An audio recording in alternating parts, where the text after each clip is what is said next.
May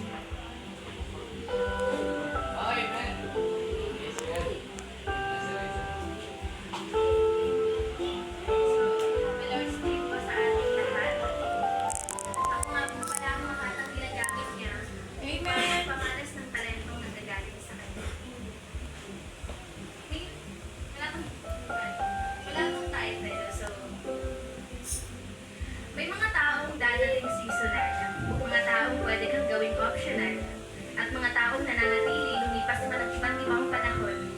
Mga taong dadating lang para mag-iwan ng lesson. Mga taong laging tinatanong kung okay ka lang ba, kakamustahin ka, puno ng pag-aalala at pagpapaalala.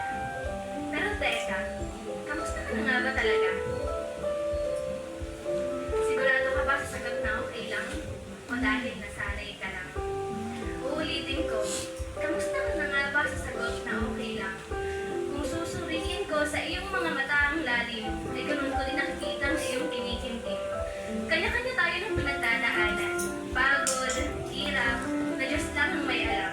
Pero nasanay kasi tayo sa katagang okay lang. Okay lang naman talagang mahirapan. Okay lang.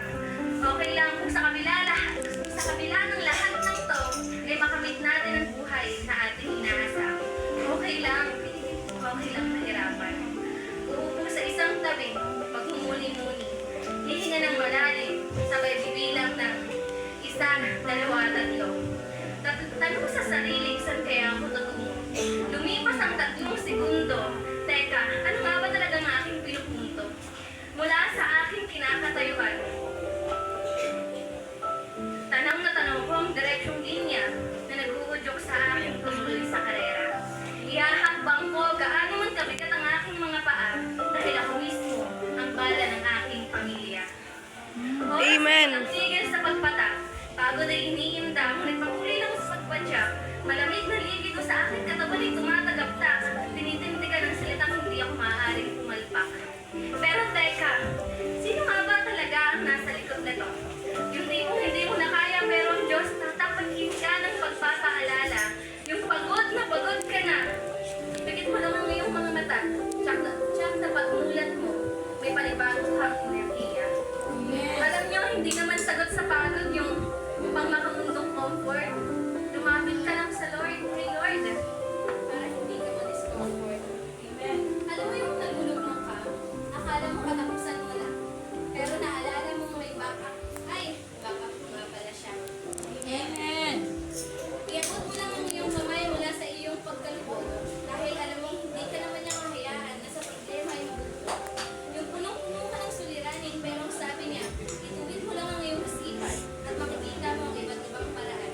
Amen. Alam mo ba kung sino siya? Siya lang naman yung Diyos Ama na handa kang tanggapin, alalayan, gabayan, isingin, pagpalain at paulit-ulit na katawain. Pero bakit habang sa pangarap tayo ay palapit ng palapit? Ang mga sumusuporta naman sa atin ay namimilipit sa sakit. Huwag naman sana tayong maging katulad nila na nang iwan kung kailan okay na.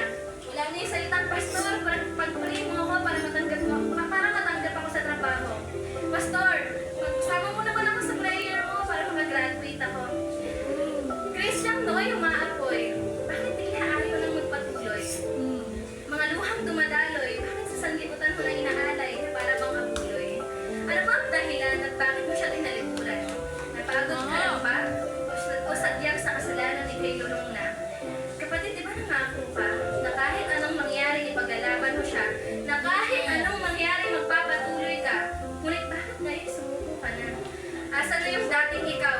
Yung ikaw na laging uhaw sa kanyang presensya, yung ikaw na laging gutom sa kanyang mga salita, yung ikaw na walang ibang hangad kundi mapasaya siya, at higit sa lahat yung ikaw na naglilingkod ng masaya. Kapatid, gumising ka sapagkat siya'y malapit na. Huwag mong hayaang maiwan ka.